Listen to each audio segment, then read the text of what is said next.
আমি বাহাতছড়ার মেয়ে না, আমি বাহাতছড়ার বউ। বাহাতছড়ার বউ হয়ে আমি খুব আমার মানে কি বলবো, মানে সবার আন্তরিকতা, সবার একটা মিলন দেখে আমার খুব আসলে আমরা ভুক্ত হয়েছি, খুব আনন্দ লাগতেছে। বাহাতছড়ার মিলন ফুগদ্দি পার পসিন্দি রজ্জা আরা বাস যা এই ট্রল নিয়ে বাহাতছড়ার একটা বাহাতছড়ারবাসীর মনের যে পশুত্ব আছে সব চলে যাক। আমি মনে করি সবাই ভালো থাকুক, সবার জন্য অনেক দোয়া। যে আজকের এই প্রোগ্রামটা আসলে অনেক সুন্দর একটা প্রোগ্রাম ছিল।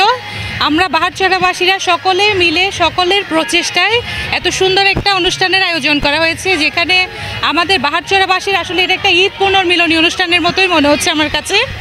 সো সবাইকে দেখছি, দেখা যাচ্ছে কি অনেক আত্মীয় স্বজন, আমরা হয়তো বা কাজের কারণে অনেক সময় দেখা হয় না, সবাই আজকে দেখা হয়ে গেছে। এটা একটা বড় মিলন মেলার মতো। এটা আমাদের বাহাতছড়াবাসীর জন্য একটা সম্প্রীতি ঐক্যের একটা ধারক এবং বাহক হিসেবে কাজ করবে। আমি চাই এটা আগামীতে আরও হোক, আরও আমরা এই রকম বিশাল পরিসরে এই আয়োজনটা চলতে থাকুক।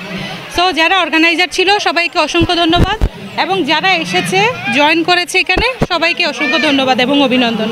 আমাদের আবেগের একটি স্থান আমাদের বাহাতছড়া, আমাদের এলাকা। আমরা সবসময় আমাদের এলাকা নিয়ে গর্ববোধ করি। তো কক্সবাজারে আমরা সব দিক থেকে আমরা আমাদের নিজের প্রাউড ফিল করি। আজকে এত বছর পর প্রথম যে আমাদের ছাত্র যুব সমাজের উদ্যোগে আমাদের এলাকায় একটি মিলন, এখানে আমরা ছোট বড় আমাদের মুরব্বী থেকে যারা আছে আমরা সকলে একত্রিত হতে পেরে আজকে আমরা খুব খুশি।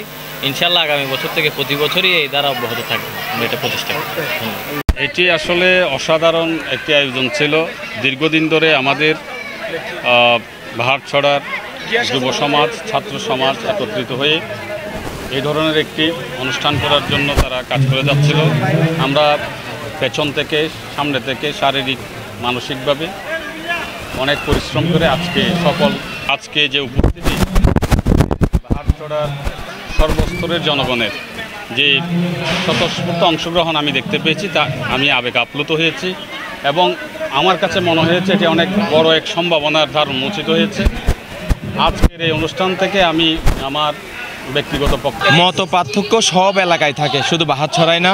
আমরা আগেও যেভাবে ঐক্যবদ্ধ ছিলাম এখনও আছি, ইনশাল্লাহ ভবিষ্যতেও থাকব। আপনি বলতে পারেন যে আমাদের একতা আজকের পর থেকে আরও দৃঢ় হবে।